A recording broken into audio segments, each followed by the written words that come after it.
La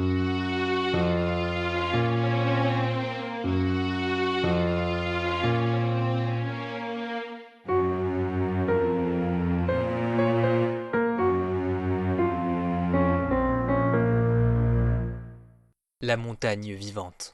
Épisode 7. Finale. Non, je ne suis pas l'oracle rocheux. Il ment, c'est lui. Sortez vos armes! Oh. Je ne ferais pas ça si j'étais vous.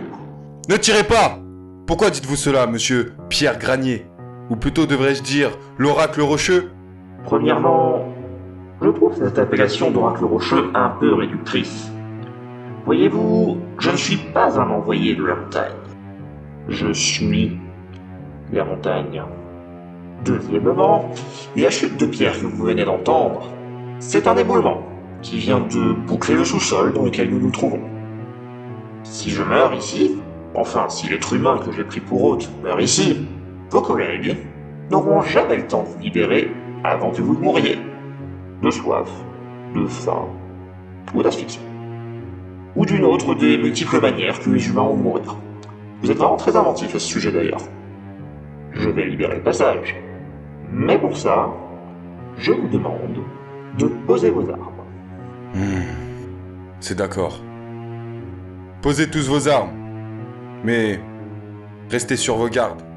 Voyons, un peu de cordialité.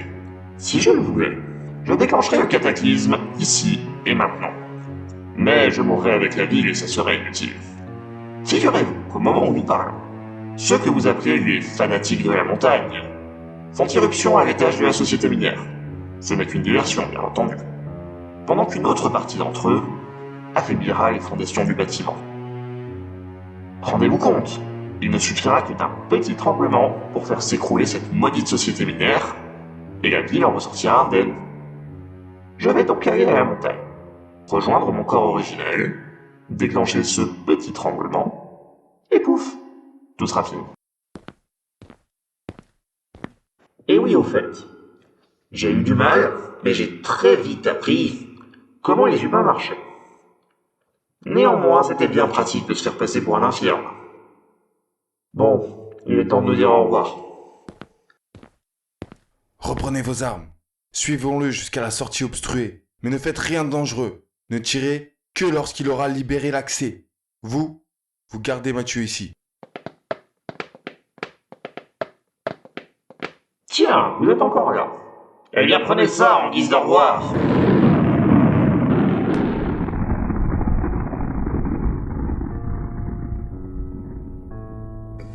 Inspecteur! Lieutenant Cordier! Ne les laissez pas s'enfuir! Des renforts vous suivront!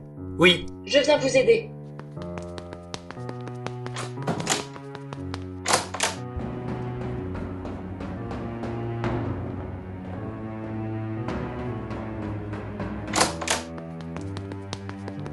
l'infirme, il est où? Il doit être par là. Pourquoi il n'y a personne? Ils ont tous été appelés à la société minière. Envoyez-leur le message de s'en éloigner. Le bâtiment va s'écrouler. Allons-y, lieutenant Cordier.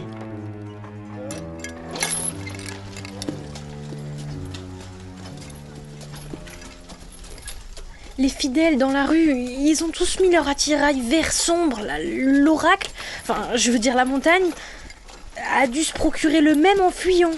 On ne sait pas où il est. Nous allons dans la montagne. Il nous a dit qu'il prévoyait de s'y rendre. C'est quand même étrange.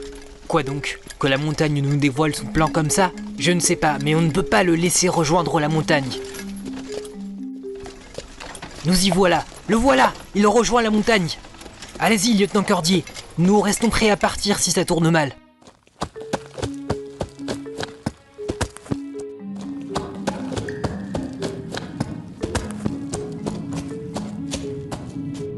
Arrêtez-vous! Vous arrivez trop tard.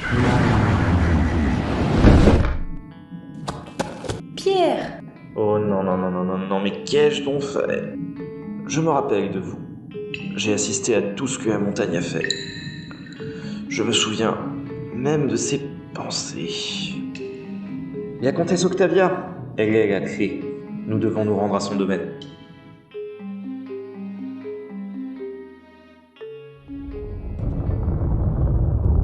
Ce tremblement. Je pense qu'on arrive trop tard. Vous ressentez quelque chose, Blanche? Je ressens une détresse intense. Là-bas, c'est Pierre, la montagne a quitté son corps. Et le lieutenant Cordier qui l'accompagne. Préparons-nous à repartir. Où devons-nous aller pour arrêter tout ça? La comtesse Octavia. Nous devons nous rendre à son domaine. On y va, mais je veux toutes les explications sur le chemin.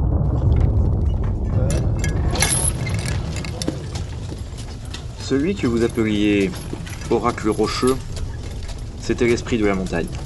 Il a pris possession de mon corps le jour de l'accident, lorsque je suis entré en contact avec le minerai Grenat. La montagne se nomme Clovis. C'est un golem de pierre, dormant depuis quelques millénaires. Son crâne, si on peut appeler ça un crâne, est fait d'un matériau Grenat que la société exploite. La montagne exprime donc une rancœur extrême vis-à-vis de la société minière, mais aussi vis-à-vis des habitants de la ville, qui l'ont laissé faire. Si la montagne est bien vivante, qu'est-ce qui l'empêchait de se lever et d'aller tout de suite se venger de nous? La comtesse Octavia.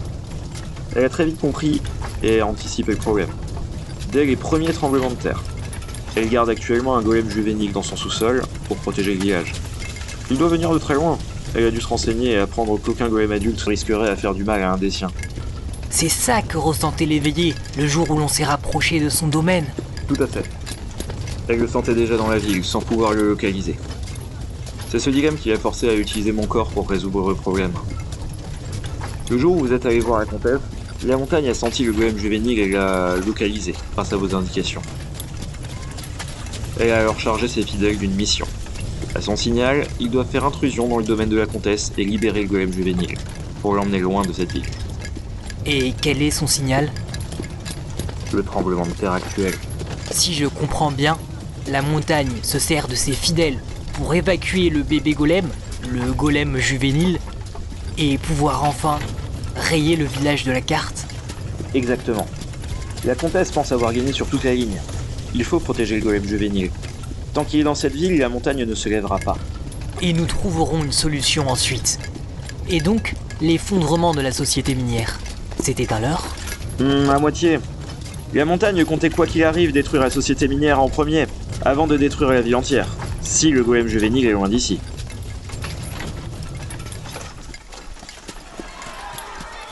Nous y voilà. Les fidèles essaient de détruire le portail du domaine. Comment est-ce qu'on va les arrêter à nous trois? Tous les renforts de police sont partis vers la montagne. Et ils sont si nombreux. J'ai une piste. Vous vous souvenez, au QG, lorsque vous avez dit que la société minière avait essayé de manipuler la pierre, grâce au minerai Grenat sans succès? Que seuls les élus de la montagne pouvaient le faire? Oui, c'est ce que la chef de la société minière avait dit au chef de la police. C'était un mensonge. Le minerai permet à n'importe qui de manipuler la roche? Avec un minimum d'entraînement, oui. Je garde des résidus de la maîtrise de la montagne. Allons protéger le golem juvénile. Fidèles et serviteurs! Là-bas, regardez, c'est l'oracle rocheux. Nous avons gagné! La société minière a été vaincue. Grâce à vous, la montagne est vengée et peut subsister en paix. Retournez maintenant chez vous et prenez un repos bien mérité. Bien essayé, mais l'oracle nous a prévenu qu'il n'était plus et qu'on se ferait peut-être passer pour lui. Vous êtes un imposteur. Reprenons. Il faut vite récupérer le golem juvénile. Ça n'a pas fonctionné. Il faut les empêcher d'entrer. Je m'en charge. Il y a un mur maintenant. Il a renforcé la clôture du domaine. Plan B. Équipe 1, ramenez les pioches. Équipe 2, attaquez l'imposteur. Ils viennent vers nous! Pas un geste, ou je tire. Lieutenant Cordier, avec moi. Nous ne craignons pas la mort et nous sommes plus nombreux. Mourrez pour la montagne! Ils se sont enfermés dans un cocon. Ne perdons pas de temps. Il faut vite récupérer le golem juvénile. Merci Pierre pour ce cocon. Nous n'allons jamais pouvoir les arrêter. Je nous sortirai d'ici quand nous serons sûrs de sortir indemnes. Au moins, nous sommes en vie. Pour l'instant, ils vont détruire votre mur et récupérer le golem juvénile. Après cela, la ville sera en proie au cataclysme. Je sais bien, mais qu'est-ce qu'on pourrait faire? Vous pouvez ouvrir une brèche dans ce cocon, du côté non visible par les fidèles. Je fonce chercher du renfort, et vous vous cachez et vous les ralentissez un maximum en rajoutant des murs. Je doute de pouvoir les ralentir à moi seul, mais on peut essayer. Écoutez, des charrettes. C'est peut-être les renforts. L'oracle avait autant de fidèles de son côté? Légionnaires, nos soldats sont prêts? C'est la voix de Jeanne Isadora, la chef de la société minière. Oui, ils sont prêts. Alors allez-y, frayez-vous un chemin parmi les fidèles et récupérez le golem. Légion granitique, en avant.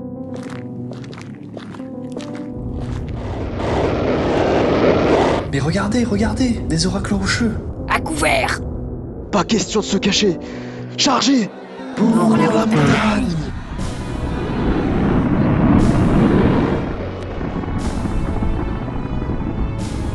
Ah, ma jambe. Je suis coincé. Alors ça, la société minière a formé sa propre unité de soldats contrôlant la roche. Ils sont au moins 3 ou 4. Je dirais même plus. Blanche, vous les ressentez? Combien sont-ils? 5? 6? Oui. Ils sont 6. 6 personnes avec les pouvoirs de l'oracle rocheux. Restons discrets, ils reviennent. Chef, nous l'avons. Parfait, ramenez-le au nouveau QG. En route.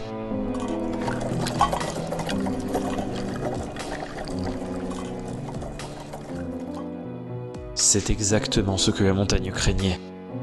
La société minière va probablement cacher le golem juvénile à l'intérieur de la ville pour continuer d'exploiter le minerai au maximum.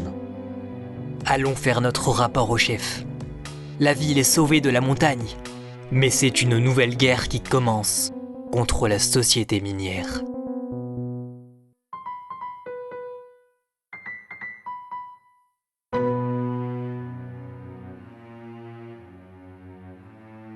Merci d'avoir écouté La Montagne Vivante. C'était ma toute première saga audio, et c'était un des projets les plus polyvalents que j'ai pu mener. Je remercie chaleureusement les personnes derrière les voix de ce récit, qui seront créditées en description. Sans vous, la saga n'aurait pas été la même. J'espère qu'elle vous aura plu. Si oui, faites-le moi savoir, et dites-moi qui vous soupçonniez d'être l'oracle rocheux. D'autres projets scénaristiques plus grands arriveront, et je ne manquerai pas de vous tenir au courant. À très bientôt. Et à propos de la montagne vivante, je dirais même à suivre.